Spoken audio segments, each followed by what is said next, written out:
back on Gertie Rude, back again, that Wednesday mood. Well, here I am, troops, I'm back. The long-awaited backness of Gertie Rudius is back. In other words, it's me. So here we go, what's happening here? Help. What, help, I need somebody, help. I don't know who that is. Is that... Anyway, that's happening. So, I thought we'd look at this. What's this? It happened a couple of days ago. Meghan Marklet bullying scandal. What? Sorry, the Marklet? No, shut up. She doesn't do things like that. She's classy, she's authentic, she's humanitarian. She empowers women's and something or other. So let's jump in and see what is going on. What the good golly gosh is happening? What's happening? Tell on to has Gert. broken his silence on the controversy surrounding Meghan Markle's alleged bullying Jason of Knauf. palace staff. This explosive interview on 60 Minutes Australia marks Knauf's... Did they just make him a lord or something? Wasn't he ennobled in the New Year's Honours list? Which was very telling. I thought it was telling anyway. I don't know what it told, but anyway, I thought it was telling. But he might have either got...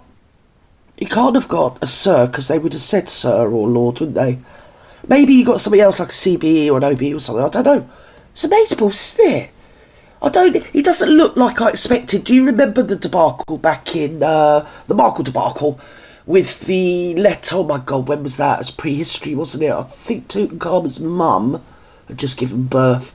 So was it 21 or early 22 with Jason Knauf? And the emails, the rather unseemly court case, you know, darlings, with the mail. Was it Mirror Group or something?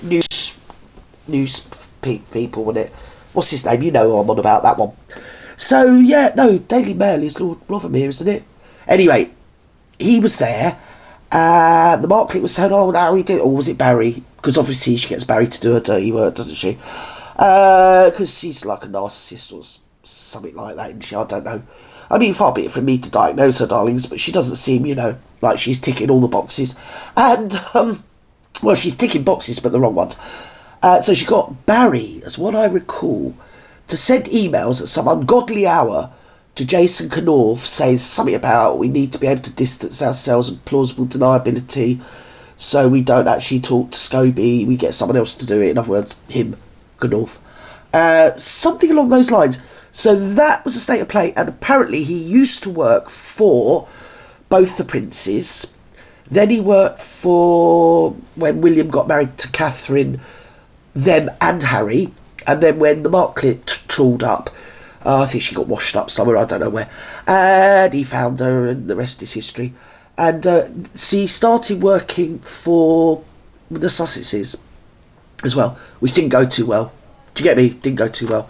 So we carry on and see what's happening. Public comments about the incident that sent shockwaves through the monarchy. Hello and welcome, I'm Cameron Walker, darling. and you're Hello, watching Cameron. GBN Royal.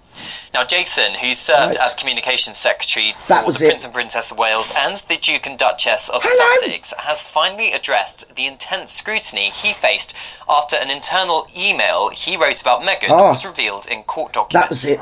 This, which happened in 2021, thrust Knauf into the spotlight and ignited a firestorm of speculation and debate that continues to this day. Because the late Queen did, she wanted to do a, what's it into it, didn't she? Investigation. Yes, she had it all out, all the cards on this. Between me and you, I think I've shared this with you before, the Queen did like a bit of internecine warfare. You know, it's probably by her age it was getting a bit boring being Queen. And Philip always used to sort everything out with the family. It was sort of his bag. And they did used to share, because that was when they were at their sort of togetherness, when there was stuff happening in the family. So, yes, she was like, I'm not putting up with any of this. She went and blooming well told them, yeah, she said, we're having an investigation into this, we're having a review, we're going to see who's been bullying who. And then when the report was actually published and given to the Queen, she filed it, didn't she? It's like I said at the time, she filed it under laters. In other words, if I need it, it's a weapon. One of them. Let's rewind to 2018 when Knauf sent that fateful internal email raising concerns about Meghan's alleged treatment of palace staff. Oh my god, what's happening there? Oh, she's Fast not been on forward the to bronzer. 2021, and this private communication suddenly became very public, just as the Duke and Duchess of Sussex were preparing to air their grievances on international television with Oprah Winfrey. The timing, as they say, couldn't have been more explosive. I know. Now, Meghan, who's 43, vehemently denies these allegations. 43? Yeah. Yes, okay, she's 43, whatever. Oh, don't say anything, don't be a bitch. You've just come back, Gertie. Behave your bleeding self. Anyway, basically, Harry and Meghan supposed to a certain time, let's just call this what it is, calculated smear campaign based on misleading and harmful misinformation. So, what happened was, when the report came out, obviously the Queen, as I've just said, filed it. She didn't make it public, but she put it in her drawer, apparently. And, as I say, filed it under laters. And Harry and Meghan, apparently, they had a spokesman. But I think it might have been the Marklet, actually. And said, let's just call this what it is. It's a calculated smear campaign. Well, you see, every bully would do that. Every bully, and she's I don't know whether she's psycho, actually. I'm not quite sure what's going on upstairs with that whole thing. But they will always see any form of self-defence. So the people that were bullied into wanting to unalive themselves, obviously got very, unwell. And it was brought to a head by so many people, because there's no smoke without fire. When you've got enough people saying exactly the same thing, it's got to be a problem with the person in question. There has to be some truth in it. I think it was put down originally to cultural differences, where she was American, and throwing her weight around and get me this and do that type of thing. But it was more than that. It was I think she was just play acting at being what she thought was a princess and how a princess behaves. But, no one behaves like that, at least for a princess. That's what I thought at the time, but then it turned out actually it was a de facto go-to stay-to-play personality type. So there was that. And yeah, but I mean, bullies will always twist and turn everything to make themselves look like the victim. Even though the victims do nothing, they don't engage, they don't say anything, they just stay in their own lane, really. Which is what the staff did, and they didn't engage with her, they just went about their own business. Yeah, she saw it as an attack, and a good reason to have a little pop back, and maybe cause some more, trouble for them. As I say, she's just a mental case. There's so many people like it, it's unbelievable. And her lawyers described them as a calculated smear campaign based on misleading and harmful misinformation. Bullying claims, defamatory. But the damage was done, and Buckingham Palace was forced to launch an internal review into the bullying claims. Yeah. Interestingly, the findings of this review were never made public. No, but that's because, as I said, Cameron, if you listen to Auntie Gert, the Queen kept it under the covers, didn't she? And I didn't think at the time she kept it under the covers because she wanted to protect Meghan in any sense. She probably wanted to protect other people, but I think she was Queen for a very long time, and even if she wasn't Queen for a very long time, she'd lived over 9 decades. I'm sure she knew trouble when she see it and how to deal with it. And sometimes it's best to sort of hold your cards. I'm an inveterate card player, you see, so I know that you are. Hold your cards close to your chest with people like them. But anyway, that's what the Queen did, and she never made it public. So obviously this review and the findings of this review must be somewhere. And I'm wondering if it's like slowly being leaked into the public for whatever reason. I mean, I don't know. It seemed to be about the time that the Marklet started waffling on about approaching publishers for a post-divorce tell-all. I'm sorry if you can hear children playing. Oh, it's happy. I was happy today.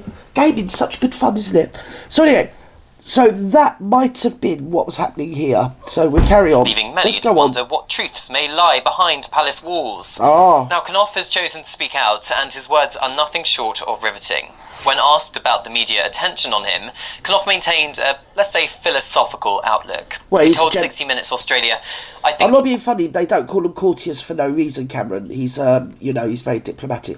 I think it's tough, but it's probably quite good, he said. It's tough, but it's probably quite good. Someone who has been helping other people through how to deal with the public eye, You probably had to take your own medicine sometimes. Oh. Now, this measured response from Jason is particularly noteworthy given the intense scrutiny he faced. It's a testament to his professionalism and perhaps an indication of the discretion expected from those who work closely with the royal family. And on that theme, I suspect Jason wouldn't have spoken out. What do you think of the beard, ladies? I think it suits him. Oh, sorry, I've changed the subject completely. I'll give him up the will to live there, to be honest. Change the subject. What do you think of his beard? Does it suit him? I think it suits him, you know. And he does seem to have remarkably more hair than somebody else. But, we'll leave that there. It's basically Meghan's a bully. She was bubbled up. She don't like it. She's been caught out. And that's the end of the story, isn't it? I suppose you have to roll with the blows. It is what it is. But she won't learn. She'll just reinvent herself as yet a victim of the royal family. Increasingly, people across the globe, people that once, even sugars that once supported her, have seen through her.